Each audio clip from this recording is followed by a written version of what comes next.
Breaking news, the New York Islanders have just absolutely robbed the Colorado Avalanche in a huge trade, sending Brock Nelson to Colorado. In exchange, the New York Islanders are getting a massive return of assets that we'll be discussing in this episode of Islanders Digest. But before we get into that, be sure to subscribe to the channel. Be one of our first 100 subscribers. If you want more Islanders news, more Islanders content, this is the channel for you. Currently, it is 1 a.m. and I stayed up because I had a feeling that something was going to happen tonight.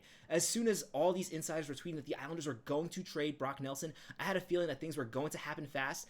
And wow, they really went fast. And the Islanders have gotten an absolutely excellent return for Brock Nelson. I mean, just look at what the Islanders got. In exchange for Brock Nelson and William Dufour, the Islanders got Calum Ritchie, a 2026 or a 2027 first-round pick, a conditional 2028 third-round pick, and Oliver Killington.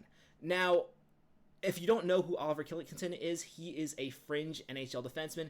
It doesn't really matter because moments later, the Islanders did ship him to Anaheim for future considerations. He was definitely more a part of this trade just to give the Colorado Avalanche some cap space because they really did not have a lot of cap space for Brock Nelson. In addition, the Islanders are retaining 50% of Brock Nelson's salary. Now, that really is not a big deal. Brock Nelson is a rental. At the end of the season, his salary is off the books, and the Islanders will not be adding this season, or at least if they are adding, they don't really need that $3 million.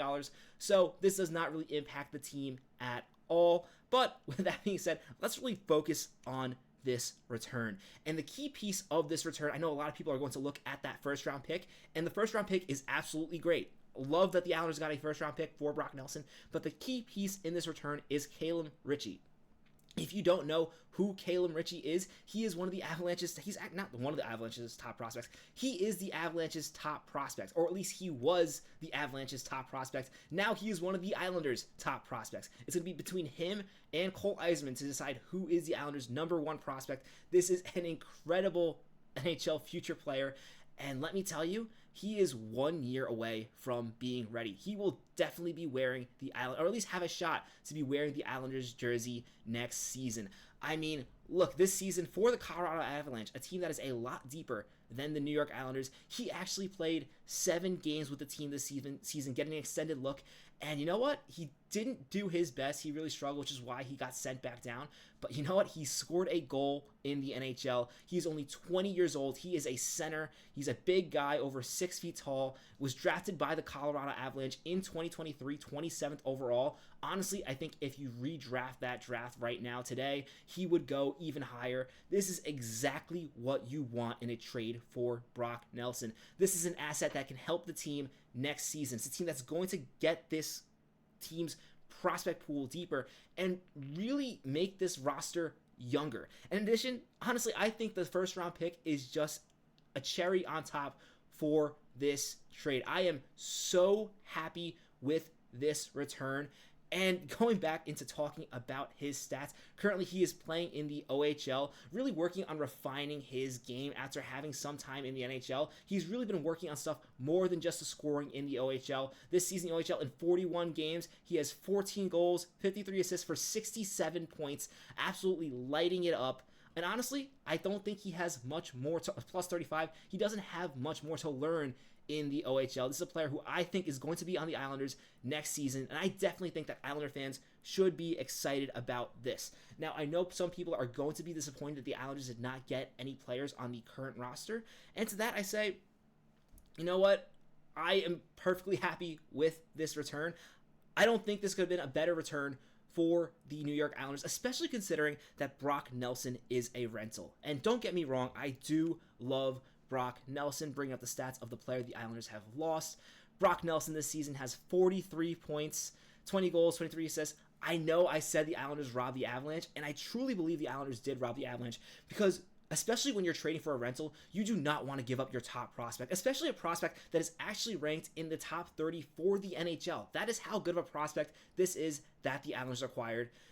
You're giving a lot of future assets up if you're the Colorado Avalanche, but you know what? It makes sense. They're trying to go for it now. We'll see if Gabriel Landeskog can make a return for the Avalanche. I know that's kind of up in the air right now, not really looking that good.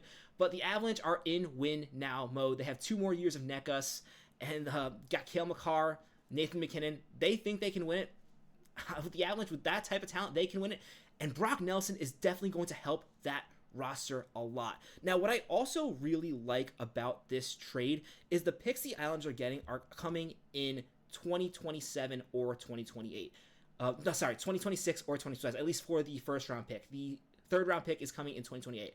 And while you might be saying, like, why would you rather have a pick later? And it's not that I'd rather have a pick later, but one thing about these trades is typically when you get a first overall pick, you kind of have to root for the player that you traded to lose in the Stanley Cup playoffs, at least if you want to get the best return, because if the team does well, that pick gets worse. This year, since you're getting a pick in next year's draft or the year after that, if Brock Nelson does really good on the Colorado Avalanche and they win a Stanley Cup, that does not hurt the Islanders at all. So it is also bittersweet that we can watch Brock Nelson and root for him to do well, because truly I want Brock Nelson to do well. He's been such a great Islander for the Islanders. He's been one of my favorite players since really I started getting into watching hockey. When I was first really getting passionate about hockey, Brock Nelson was one of the Islanders' young players on that kid line.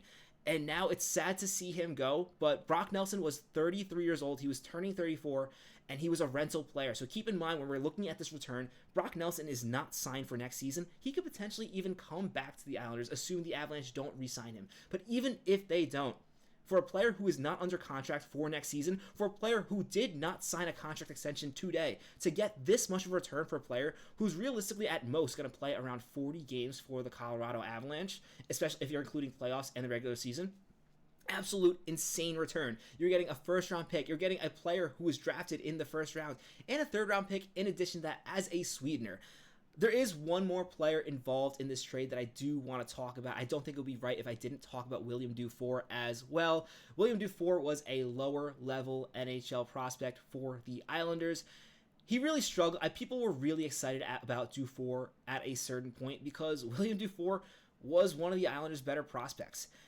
That being said, the reason why he was one of our better prospects is the Islanders had the absolute, or at least had the absolute worst prospect pool in the NHL. Now, especially when you're adding Ritchie and you have Cole Eiersman, that is definitely not the case. Those are two very high quality prospects for the Islanders. The prospect pool for the first time in a long time is looking pretty nice, at least in forward.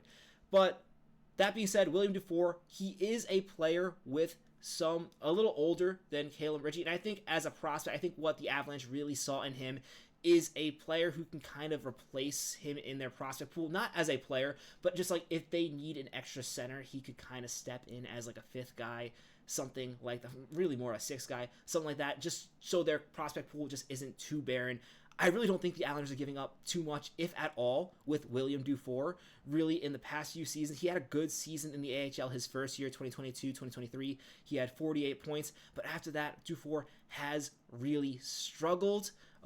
The next season, he only had 25 points, and then he followed that up with 18 points, at least so far this season. He did play one game in the NHL, but to be honest, he really kind of looked out of place. Again, I really like William Dufour. Maybe he can find his way with the Colorado Avalanche, but I definitely think this was just a throw-in to make the pain of losing Calum Ritchie for the Avalanche hurt a little less. That being said, it's definitely going to hurt for them, especially in the future, because the Islanders got a huge return in this trade. I am so happy with this return the Islanders got. That being said, I would love to know what you think about this return the Islanders got for Brock Nelson. Do you think the Islanders got the best possible offer for Brock Nelson, or did you want more in a trade? I would love to know your thoughts in the comments below. As always, if you're not already, be sure to subscribe to the channel, and let's go Islanders.